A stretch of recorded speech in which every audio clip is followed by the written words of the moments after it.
فيهن قاصرات الطرف لم يطمثهن إنس قبلهم ولا جان فبأي آلاء ربكما تكذبان كأنهن الياقوت والمرجان فبأي آلاء ربكما تكذبان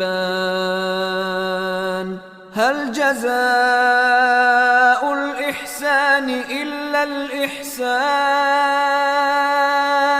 فبأي آلاء ربكما تكذبان. ربكما تكذبان